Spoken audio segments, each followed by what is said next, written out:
Second lecture है verb का। तो स्टार्ट करते हैं आज का लेक्चर।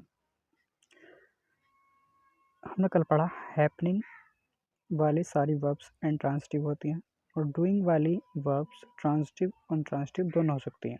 ठीक है, पहला सेंटेंस है हमारा आज का, it will not happen what he is saying. तो व्हाट वाली जो क्लॉज होती हैं सारी वो नाउन क्लॉज होती हैं। जब हम आगे क्लॉज पढ़ेंगे तो वहाँ सिखा दी जाएंगी।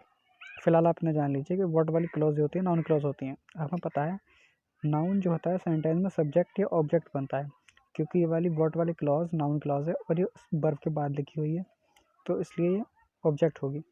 लेकिन हैपन जो वर्ब है, हैपनिंग वाली वर्ब हमने अभी पढ़ा, हैपनिंग वाली वर्ब इंट्रांसिटिव होगी, उनके बाद ऑब्जेक्ट लिखे नहीं जाएंगे, तो ये सेंटेंस गलत हो गया, क्योंकि हैपनिंग वाली सारी वर्ब इंट्रांसिटिव होती हैं और हैपन वर्ब इंट्रांसिटिव है। और व्हाट से लिखी हुई क्लॉज नाउन क्लॉज होती है, नाउन क्लॉज ऑब्जेक्ट का काम करती है, ऑब्जेक्ट हैपन के साथ आएगा नहीं, क्योंकि हैपन इंट्रांसिटिव है, तो सेंटेंस होगा गलत। तो इसे सही करने का तरीका क्या है, हमें पता है वर्ब ट्रांसिटिव हो या इंट्रांसिटिव हो, सब्जेक्ट तो सबका ही होता है, तो हैपन इंट्रांसिटिव वर्ब है, ऑब्जेक्ट तो उसके बाद आएगा नहीं, लेकिन सब्जेक्ट तो आएगा ही। सब्जेक्ट तो ट्रांसिटिव और इंट्रांसिटिव सब्जेक्ट तो सबके साथ ही आता है। तो हम क्या करेंगे, व्हाट ही इज सेइंग को ऑब्जेक्ट ना बना के सब्जेक्ट बना लेंगे। What he is saying noun clause है, हमें पता है नाउन सब्जेक्ट बन सकता है, तो सब्जेक्ट बना लेंगे इसे, और बाकी इसके साथ विल नॉट हैपन ऐसा कैसे लिख देंगे। What he is saying subject हो गया, विल नॉट हैपन इसका प्रेडिकेट हो गया, सेंटेंस सही हो गया। एक्चुअल में है क्या, ये व्हाट ही इज सेइंग जो है इट इसी को रिप्रेजेंट कर रहा है। इट इसके लिए प्रोनाउन यूज़ किया गया है। जब हम इट को यूज़ कर पढ़ेंगे आगे प्रोनाउन चैप्टर में, तो आपको क्लियर हो जाएगा ये कैसे यूज़ हुआ। फिलहाल आप इन्हें जान लीजिए बस। चलिए अगला सेंटेंस देखते हैं second, it did not occur what they had planned. It did not occur what they had planned. Actual में हैपन और अकर दोनों का मीनिंग सेम ही होता है, तो अकर वर्ब भी ट्रांसिटिव है। अच्छा, व्हाट दे हैड ये फिर से नाउन क्लॉज होगी, नाउन क्लॉज ऑब्जेक्ट होगी यहाँ पे, क्योंकि वर्ब बाद लिखा है तो ऑब्जेक्ट होगा, इंट्रांसिटिव वर्ब के साथ ऑब्जेक्ट आएगा नहीं, तो सेंटेंस गलत हो गया। फिर हम क्या करेंगे, व्हाट द हैड को क्या बना लेंगे, सब्जेक्ट बना लेंगे, व्हाट द हैड सब्जेक्ट हो जाएगा और हैड डिड नॉट अकर इसका प्रेडिकेट हो जाएगा। ठीक है, सेंटेंस सही हो गया। थर्ड सेंटेंस देखते हैं, it will not happen as he is saying. अच्छा, ये सेंटेंस नंबर 1 जो है इसको मतलब इट विल नॉट हैपन और व्हाट की जगह पर हम एज यूज़ कर लें, एज एडवर्ब होता है और ही इज सेइंग सेम रहेगा।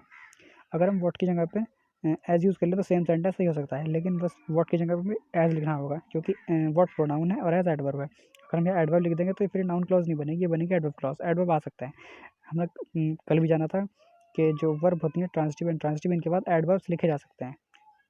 इंट्रांसिटिव के बाद ऑब्जेक्ट आ सकते हैं, इंट्रांसिटिव के बाद ऑब्जेक्ट नहीं आ सकते, और ट्रांसिटिव के बाद ऑब्जेक्ट आ सकते हैं। ट्रांसिटिव और इंट्रांसिटिव दोनों वर्ब के बाद एडवर्ब आ ही सकते हैं, मतलब एडवर्ब्स वर्ब ट्रांसिटिव हो या इंट्रांसिटिव हो दोनों के बाद लिखे जा सकते हैं।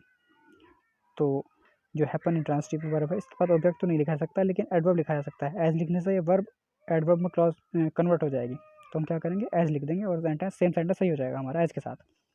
इसी प्रकार ये वाला सेंटेंस जो सेंटेंस नंबर 2, इसको भी हम एज के साथ सही कर सकते हैं, बस वर्ड को हटा के क्या लिखना होगा, हम एज लिख देंगे।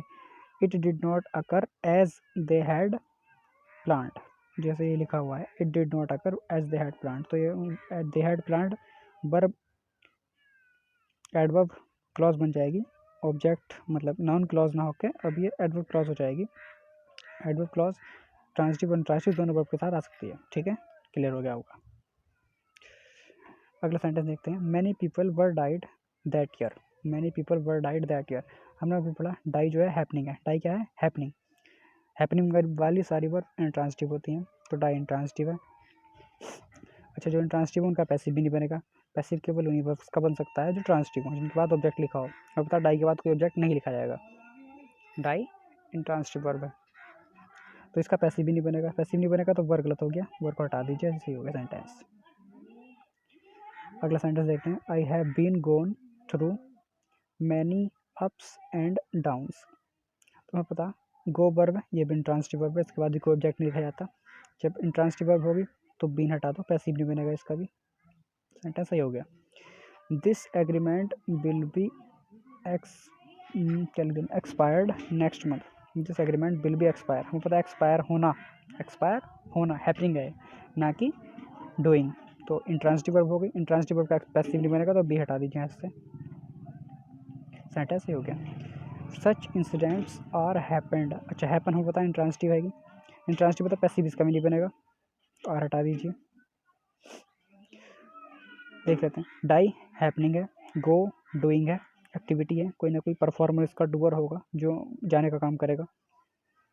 तीसरा वर्ब एक्सपायर, एक्सपायर तो होना होता है, हैपनिंग है, हैपन तो खुद ही हैपनिंग है, और अकर का मीनिंग और हैपनिंग का मीनिंग सेम ही होता है, ये भी हैपनिंग ही है, तो इनका ये इंट्रांसिटिव होगा, इनका पैसिव नहीं बनेगा, ध्यान रखेंगे आप, ठीक है। अगला सेंटेंस है the boy was swam the river. अच्छा स्विम माने तैरना, ये भी वर्ब इंट्रांसिटिव है, इसके बाद भी कोई ऑब्जेक्ट नहीं आएगा, ऑब्जेक्ट नहीं आएगा तो पैसिव भी नहीं बनेगा, पैसिव नहीं बनेगा तो वॉज हटाना पड़ेगा हमें। अगला सेंटेंस है the man did not stress on that matter. The man did not stress on that matter, actual में स्ट्रेस जो है ट्रांसिटिव वर्ब है, कैसी वर्ब है ट्रांसिटिव, तो ट्रांसिटिव वर्ब के बाद प्रीपोजिशन नहीं आएगी, तो हम क्या करेंगे ऑन को हटा देंगे और दैट मैटर इस स्ट्रेस वर्ब का डायरेक्ट ऑब्जेक्ट बन जाएगा। The man did not stress verb हो गई और इस वर्ब का ऑब्जेक्ट हो गया दैट मैटर, ठीक है, सेंटेंस सही हो गया। आगे बढ़ते हैं, we don't lack of any public support, actually में लैक जो वर्ब है ये ट्रांसिटिव वर्ब होती है, इसके साथ इसका डायरेक्ट ऑब्जेक्ट लिखा था ना कि प्रीपोजिशन, तो ऑफ प्रीपोजिशन हटा देंगे, एनी पब्लिक सपोर्ट इसका और डायरेक्ट ऑब्जेक्ट बन जाएगा, सेंटेंस सही हो जाएगा। I can not afford to this costly car, afford भी ट्रांसिटिव वर्ब होती है, तो ट्रांसिटिव वर्ब होती है, ट्रांसिटिव वर्ब का ऑब्जेक्ट लिखा जाएगा, प्रीपोजिशन की हमें जरूरत नहीं है, हटा देंगे। अगला सेंटेंस है ही डाइड डैश दैम, फिर 6 है ही किल्ड डैश दैम, हमें पता है 6 सेंटेंस बिल्कुल सही है, इसमें किसी चीज़ की जरूरत नहीं है, किसी प्रीपोजिशन की हमें जरूरत नहीं है, ऐसे ही सही है। He killed them, he killed him, whom did he kill, किसने मार, उसने किसे मार दिया, तो दैम, आंसर आ गया दैम। ही डाइड दैम, कोई सेंस नहीं बनता, वो मर गया उन्हें, ये क्या क्या मीनिंग होगा इसका, कुछ मीनिंग नहीं होगा, तो हम क्या करेंगे इस डाई वर्ब को इस दैम पे जोड़ने के लिए एक प्रीपोजिशन चाहिए होगी, यहाँ कुछ भी यूज़ कर दो सेंस के हिसाब से, मान लो मैं लिख देता हूँ यहाँ पे फॉर, तो he died for them, he died for them, वो मर गया उनके लिए, या फिर सिंपली दैम को हटा दो सेंटेंस तब भी सही हो जाएगा, क्योंकि डाई वर्ब इंट्रांसिटिव है, इसके बाद हम ऑब्जेक्ट नहीं लिख सकते। He never blames on his friends, तो ब्लेम वर्ब ट्रांसिटिव होती है, में किसी प्रीपोजिशन की जरूरत नहीं है, और हटा दीजिए। होम डिड ही ब्लेम, उसने किसे ब्लेम किया, तो आंसर आ गया हिज फ्रेंड्स, अपने फ्रेंड्स को, तो फिर मैं उनकी जरूरत नहीं रहेगी, डायरेक्ट ऑब्जेक्ट हो गया ब्लेम वर्ब का हिज फ्रेंड्स, किसे ब्लेम किया, अपने फ्रेंड्स को। जैसे यहाँ पे था क्या अफोर्ड नहीं कर सकता वो, कार, क्या लैक करता है वो, सपोर्ट, ठीक है। अगला सेंटेंस है they could not access to the monitor, ये मोनीटर कंप्यूटर वाला मोनीटर है, they could not access to the monitor, क्या एक्सेस नहीं कर पाए वो, मोनीटर, तो हमें टू की जरूरत नहीं रहेगी, डायरेक्ट ऑब्जेक्ट हो गया मोनीटर, एक्सेस का डायरेक्ट ऑब्जेक्ट क्या हो गया मोनीटर, क्या एक्सेस नहीं कर पाए वो monitor. She has married with a doctor, हमें पता है मैरी म्यूचुअल एक्टिविटी होती है, तो मैरी एक एक्टिविटी है, पहली बात तो ट्रांसिटिव वर्ब मैरी, मैरी के साथ ये विद लिखने की गलती ना करें आप, ठीक है। She has married A doctor, home has he married, home has married, जिससे शादी की उसने, ए डॉक्टर, तो आंसर आ गया ए डॉक्टर, तो ट्रांसिटिव वर्ब है, इसके साथ विद लिखने की गलती ना करें आप। सेंटेंस नेक्स्ट देखते हैं, we have ordered for 2 copies of this book, we have ordered for 2 copies of this book, तो वी हैव ऑर्डर्ड, क्या ऑर्डर किया हमने, 2 कॉपीज ऑफ दिस बुक, तो इस 4 की जरूरत रहेगी हमें नहीं, इस 4 को हटा देंगे, सेंटेंस हमारा सही हो जाएगा। अगला सेंटेंस है ही शॉट दैम, ही शॉट दैम, उसने उन्हें शूट कर दिया, फिर दूसरा है ही शॉट एट दैम, उसने उन्हें शूट कर दिया, दोनों का मीनिंग सेम लग रहा होगा आपको, लेकिन सेम नहीं है। ही शॉट दैम का मतलब है उसने उन्हें शूट किया और उन्हें मार दिया, मतलब मर गए वो, शूट हो गए, और दूसरे सेंटेंस का मतलब है ही शॉट एट देम, उसने उन्हें शूट तो किया लेकिन उनको मतलब गोली लगी नहीं, वो एस्केप हो गए, बच गए, ठीक है।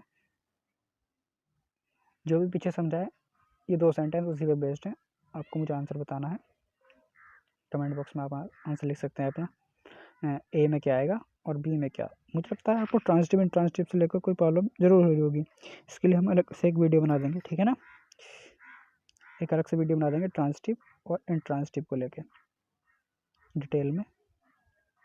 Thanks for watching video.